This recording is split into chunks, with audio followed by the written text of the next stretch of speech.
Hello दोस्तों, welcome to your channel AK24 money investment. आज के दिन हम लोग एक स्टॉक के बारे में बात करेंगे, जेके सीमेंट। तो उसके पहले अगर आपको मेरा वीडियो अच्छा लग रहा है तो प्लीज़ लाइक एंड सब्सक्राइब करिएगा। तो चलिए देखते हैं जेके सीमेंट के बारे में। जेके सीमेंट आपकी स्क्रीन पर लेकर आएंगे शेयर। याद रखिएगा, ज्यादातर सीमेंट कंपनियों के लिए ये क्वार्टर मजबूत रहा है और यहाँ पर भी अगर आप गौर करें तो टोटल इनकम में हम देख रहे हैं करीब 16% तक की बढ़त देखने को मिली है। मुनाफा हालांकि प्रेशर में आया, ये 150 करोड़ पर आया। एबिटा भी दबाव में है, मार्जिन प्रेशर में है। तो क्या ये इनपुट कॉस्ट का भार है? इस पर और डिटेल में बात करेंगे। मेरे साथ जेके सीमेंट का मैनेजमेंट जुड़ रहा है, रजनीश कपूर साहब जो कंपनी के चीफ ऑपरेटिंग ऑफिसर हैं। मिस्टर कपूर, स्वागत है आपका। ये प्रॉफिटेबिलिटी और मार्जिन्स पर जो प्रेशर है, ये क्या इनपुट कॉस्ट का दबाव है? नमस्कार जी। यस, इनपुट कॉस्ट में आप सबने देखा होगा जिस तरीके से पेटकोक और कोल की कॉस्ट बढ़ी है पिछले कुछ महीनों में। जो एक हमारे को जो इंपोर्टेड पेटकोक जो लगभग 80 से 90 डॉलर पर टन के हिसाब से आता था, वो 220, 230, इवन 240 डॉलर के ऊपर कुछ कॉन्ट्रैक्ट लोगों ने लिए हैं शिपमेंट्स। सो ये जो इंक्रीज है ये काफी सब्सटैंशियल है। अलॉन्ग विद दिस जो फ्यूल प्राइस का इंक्रीज हुआ वो भी काफी सब्सटैंशियल रहा है, और जो डीजल का रेट 70-75 रुपए के करीब जाता था वो ऑलमोस्ट 90 रुपीज के करीब आ गया था। इन दोनों को अगर हम इसमें देखें तो ये दोनों बहुत इंपॉर्टेंट इंग्रेडिएंट्स हैं प्लांट चलाने के लिए भी और लॉजिस्टिक्स कॉस्ट के लिए भी। तो इन सब को लेते हुए एक सीमेंट के प्रोडक्शन के अंदर जो हमारी लागत की जो इंक्रीज हुई है वो डिपेंडिंग ऑन डिफरेंट कंपनीज जिनके पास कितना पुराना कोल का स्टॉक था, बिकॉज नॉर्मली कोल का हम लोग स्टॉक अपने पास रखते हैं, उनके ऊपर इंक्रीज जो है वो मेरे हिसाब से 700 से 750 रुपया पर टन अगर हम एवरेज ले लें तो इतनी इंक्रीज कॉस्ट की आई है। तो हमारी कंपनी के लिए इन स्पेसिफिकली कॉस्ट इंक्रीज तो एक पार्ट था ही जो इम्पोर्टेंट है।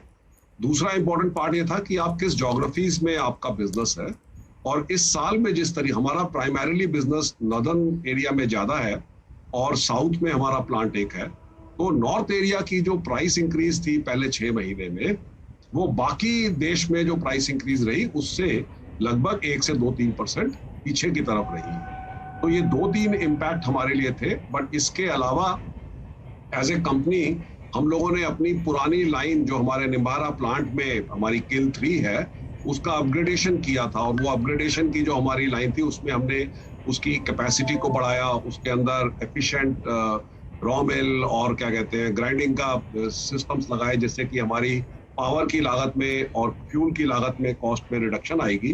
तो उसके जो पुराने एसेट्स थे उनका इम्पेयरमेंट भी हमें करना पड़ा जो हमारे एबिटा को इस क्वार्टर में हिट किया। तो ये तीनों चीजों का फैक्टर्स को मिला के, और एक और पॉइंट जो कहना चाहूंगा, हम लोगों का नया प्लांट जो पन्ना में आ रहा है उसके लिए भी हमने अपना market seeding activity central India में शुरू कर दी है। तो ये उन सब के चलते हमारे जो आप देख रहे हैं रिजल्ट के ऊपर मार्जिनल डिक्लाइन जो आया है वो उसकी वजह। सर, फिर गोइंग फॉरवर्ड क्या ये प्रेशर्स बने रहेंगे या फिर आप कॉस्ट पास कर पाएंगे? क्योंकि in the last few weeks हमने सुना है कि कई सीमेंट कंपनियां कॉस्ट सब बढ़ाने लगी हैं क्योंकि डिमांड भी है मार्केट में। तो क्या आपके पास लीवे है कॉस्ट प्राइस पास ऑन करने की, और इस समय डिमांड सिचुएशन कितनी और बेहतर होने के आसार हैं? देखिए, 2 सवाल आपने पूछे। पहला सवाल कि क्या हम कॉस्ट इंक्रीज को पास ऑन कर पाएंगे, तो मेरे को लगता नहीं है कि सीमेंट इंडस्ट्री के पास कोई और चारा है।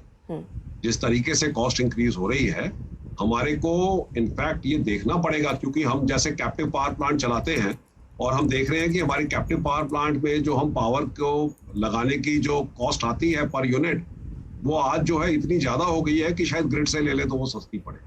तो we have no choice but to increase the cost, and उसके चलते अक्टूबर के महीने में डिमांड अच्छी थी, तो अक्टूबर के महीने में इंडस्ट्री ने लगभग 3% का प्राइस इंक्रीज जो है वो लिया हम लोग।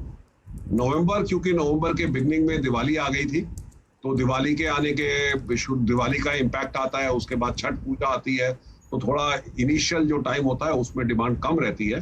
नवंबर के महीने में इतनी डिमांड नहीं है, और अगर हम पीछे भी हिस्टोरिकली भी देखें तो दिवाली के पहले वाले महीने में और दिवाली के महीने में हमेशा थोड़ा ड्रॉप आ जाता है, और जिस टाइम मार्केट में डिमांड कम होती है उस टाइम पे प्राइस इंक्रीज लेना थोड़ा सा डिफिकल्ट हो जाता है। ऑल्दो अगर आपके पास कोई चॉइस नहीं है एंड जैसे अंग्रेजी में बोलते हैं you are with your back to the walls, तो आपको लेना ही पड़ता है इवन इफ आपकी सेल नहीं हो, बिकॉज अगर आप बेच के नुकसान करेंगे तो आप वो तो नहीं कर सकते।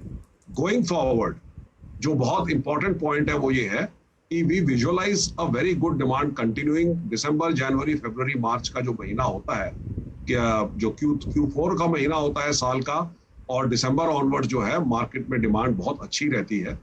नवंबर में हम डिमांड में थोड़ा डिप देख रहे हैं, इसीलिए नवंबर में प्राइसेस जो है मार्जिनली बढ़ेंगे या स्टेबल रहेंगे।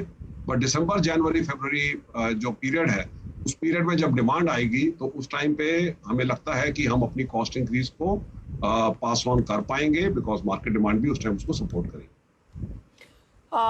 बहुत बहुत शुक्रिया हमारे लिए समय निकालने के लिए रजनीश जी, और एक डिटेल देने के लिए कि क्या स्थिति है करंटली, डिमांड में कितना इम्प्रूवमेंट आ सकता है, और ऑफ कोर्स आपके कॉस्ट प्रेशर्स को आप कैसे अपडेट करेंगे।